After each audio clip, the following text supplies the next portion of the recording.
Good morning dear student. आज हम करेंगे sample paper first for set exam for class 11th statistics for economics. जो हमारा sample paper है उसमें लेसन 1 to 4 हमारे आएंगे और आर्थिक सांख्यिकी जो बुक है उसमें से हमने ये लेसन 1 से लेकर के 4 तक के जो सेट एग्ज़ाम में आने वाले जो क्वेश्चन हैं उनको चुना है। वेरी वेरी इंपॉर्टेंट क्वेश्चंस जिनकी आने की पूरी संभावना है उनको यहाँ पर हम क्लियर करेंगे। सबसे पहला क्वेश्चन हमारे सामने है बच्चों, निम्नलिखित में से कौन सी आर्थिक क्रिया नहीं है। ये बहुत इंपॉर्टेंट क्वेश्चन है, हर बार ये एग्जाम में आता है। निम्नलिखित में से कौन सी आर्थिक क्रिया नहीं है? उत्पादन, उपभोग, जुआ, निवेश। बच्चों उत्पादन आर्थिक क्रिया है, उपभोग भी आर्थिक क्रिया है, निवेश भी आर्थिक क्रिया है और जो जुआ है वह आर्थिक क्रिया नहीं है। इसलिए हमारा सी ऑप्शन बिल्कुल ठीक है कि जो आर्थिक क्रिया नहीं है। देखो उत्पादन, उपभोग और निवेश ये तीनों आर्थिक क्रियाएं हैं। अगर क्वेश्चन में ये पूछा जाए कि आर्थिक क्रियाएं कौन सी हैं, अगर क्वेश्चन इस प्रकार से आता है उत्पादन, उपभोग, निवेश और उपरोक्त सभी, तो आपने उपरोक्त सभी लगाना है। अगर क्वेश्चन ये सेम इस तरह का आता है तो आपने लिखना है कि जुआ आर्थिक क्रिया नहीं है। नेक्स्ट, एक अच्छी प्रश्नावली का मुख्य गुण निम्नलिखित में से कौन सा है? कठिनता, ये गलत है। प्रश्नों की कम संख्या, अनुचित क्रम, ये भी गलत है। अनुचित प्रश्न, ये भी गलत है। तो गुण की बात की है यहाँ पर, मुख्य गुण की बात की है तो प्रश्नों की कम संख्या होनी चाहिए ताकि उत्तर देने वाला आसानी महसूस कर सके कि भाई मुझे कोई ज़्यादा प्रॉब्लम नहीं है, कुछ थोड़े से क्वेश्चन हैं उनके उत्तर मैं आसानी से दे सकता हूँ। तो अच्छी प्रश्नावली वही होती है जिसमें प्रश्नों की संख्या कम हो। नेक्स्ट क्वेश्चन है थर्ड, प्राथमिक आंकड़ों को एकत्रित करने का मुख्य स्रोत है। प्रकाशित स्रोत, देखो बच्चों जो पहले से प्रकाशित स्रोत हैं वो प्राथमिक आंकड़े हो ही नहीं सकते, तो अप्रकाशित स्रोत जो छपे नहीं हैं वो भी नहीं हो सकते और ये दोनों भी नहीं है। तो प्राथमिक आंकड़ों को एकत्रित करने का मुख्य स्रोत कोई भी नहीं है, तो इनमें से कोई सही ऑप्शन आएगा। क्यों? क्योंकि प्राथमिक आंकड़े तो पहली बार अनुसंधानकर्ता अनुसंधान क्षेत्र में जाके एकत्रित करता है। नेक्स्ट है निदर्शन। निदर्शन यानी कि सैंपल मेथड, यानी कि जो सैंपल मेथड है या जो सैंपल है, यहाँ पर खाली सैंपल की बात करें, एक जो सैंपल हम लेते हैं जो एक निदर्शन के आवश्यक तत्व कौन से होते हैं, तो पहला है प्रतिनिधित्व। वो पूरे जो टोटल जो मद है उनका क्या करेगा? रिप्रेजेंट करेगा, प्रतिनिधि होता है उसका। जैसे क्लास में मॉनिटर होता है ना, पूरी क्लास को का प्रतिनिधित्व करता है, इस तरह से जो निदर्शन है उसके अंदर एक गुण होना चाहिए प्रतिनिधित्व का और स्वतंत्र होना चाहिए। और हमारा जो सही ऑप्शन है वो है सी, दोनों ही गुण उसमें होने चाहिए। डी ऑप्शन हमारा नहीं है। तो हमारा कौन कौन सा ऑप्शन नहीं है? पहला ए और बी, क्योंकि इसमें दोनों वाला है तो हमारा सी ऑप्शन बिल्कुल ठीक है। तो प्यारे बच्चों यहाँ पर सी ऑप्शन बिल्कुल ठीक है। नेक्स्ट क्वेश्चन पर हम पहुँचते हैं। निदर्शन विधि का मुख्य गुण है समय की बचत। क्योंकि निदर्शन विधि में हम कुछ चुनी हुई इकाइयों का ही अध्ययन करते हैं, यानी कि जो समग्र है, समग्र में से कुछ इकाइयां हम छांट लेते हैं। जैसे मान लीजिए हमने यहाँ से 3 इकाइयाँ ले ली और बाकी की सब हमने छोड़ दी हैं। बहुत सारी इकाइयाँ हैं टोटल में, लेकिन कुछ इकाइयों को चुनेंगे तो समय की बचत होगी, क्योंकि सभी का अध्ययन हम नहीं कर रहे हैं। तो समय की बचत इसका मुख्य गुण है। अगला है बी ऑप्शन, विशिष्ट ज्ञान की आवश्यकता। अशुद्ध निष्कर्ष, ये गलत है और दोनों भी गलत है। बी और सी बिल्कुल गलत हैं, तो यहाँ पर हमारा सही ऑप्शन है समय की बचत। नेक्स्ट क्वेश्चन है बच्चों छठा, जनगणना विधि का प्रमुख अवगुण क्या है? विस्तृत सूचना, अप्रत्यक्ष जांच, विलंब। बहुत इंपॉर्टेंट है ये क्वेश्चन, क्योंकि इसमें क्या होता है कि हमने प्रत्येक इकाई का अध्ययन करना पड़ता है। समग्र की जितनी भी इकाइयाँ हैं उन सब का अध्ययन हमें करना पड़ता है, तो टाइम लगता है, समय लग जाता है और देरी हो जाती है। इसका यही गुण है, क्योंकि बहुत सारी इकाइयों का एक एक इकाई का अध्ययन करना पड़ता है, इसलिए विलंब इसका अवगुण है। नेक्स्ट है मध्य मूल्य ज्ञात करने का सूत्र है। देखो बच्चों L1 जमा L2/2, देखो ये होता है निचली सीमा।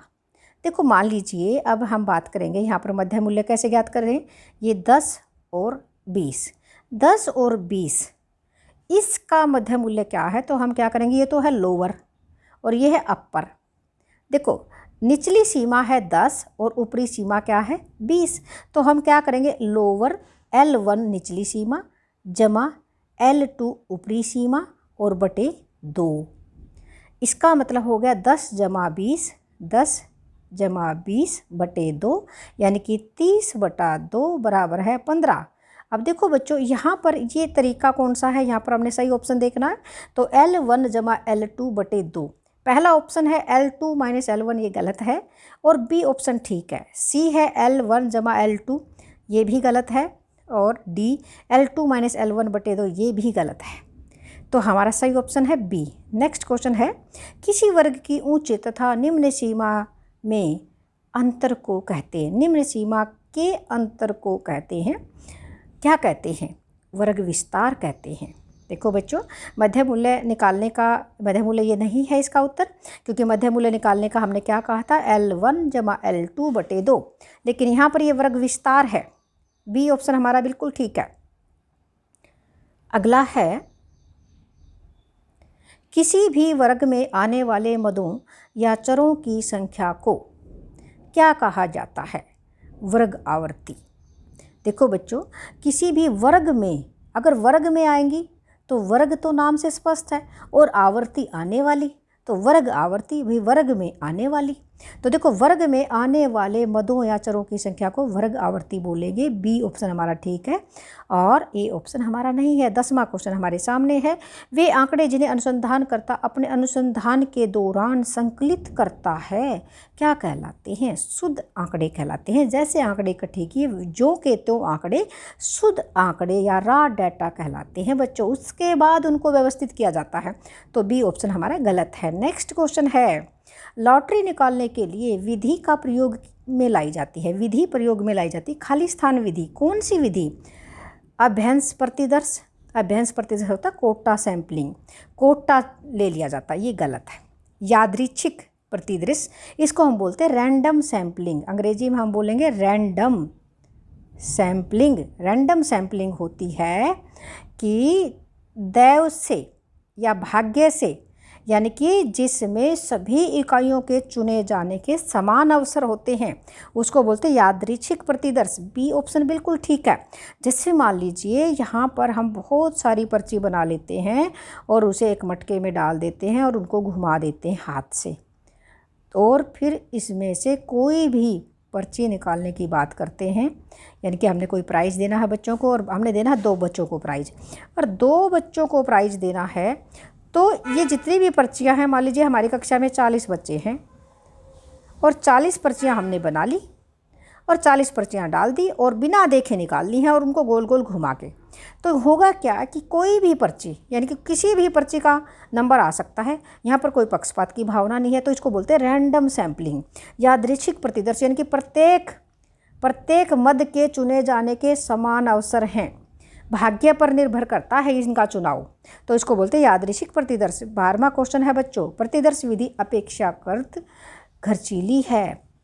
देखो हम सैंपल लेते हैं, सैंपल लिया और वहाँ से निष्कर्ष निकाला, तो इसमें ना कम खर्चीली है।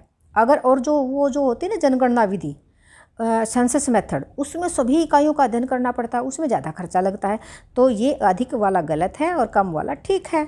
नेक्स्ट है 13वां, सविचार निदर्शन से पक्षपात की संभावना होती है।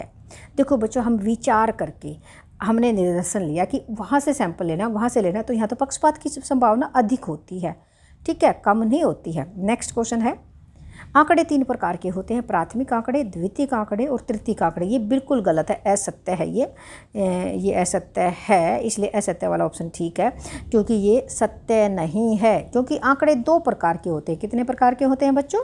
2 प्रकार के, प्राथमिक आंकड़े और द्वितीयक आंकड़े केवल 2 होते हैं, तृतीयक आंकड़े तो होते ही नहीं है, इसलिए असत्य है। तो देखो बच्चों, इसको मैं थोड़ा सा हटा देती हूँ यहाँ से, ओके।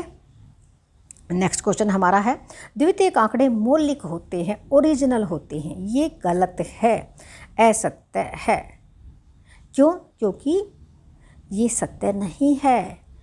मौलिक होते हैं प्राथमिक आंकड़े, ओरिजिनल, असली, जिनको हम बोलते हैं, जो हम अपने आप एकत्रित करते हैं, अनुसंधानकर्ता स्वयं एकत्रित करता है, वो ओरिजिनल होते हैं। द्वितीयक आंकड़े ओरिजिनल नहीं होते हैं, मौलिक नहीं होते हैं।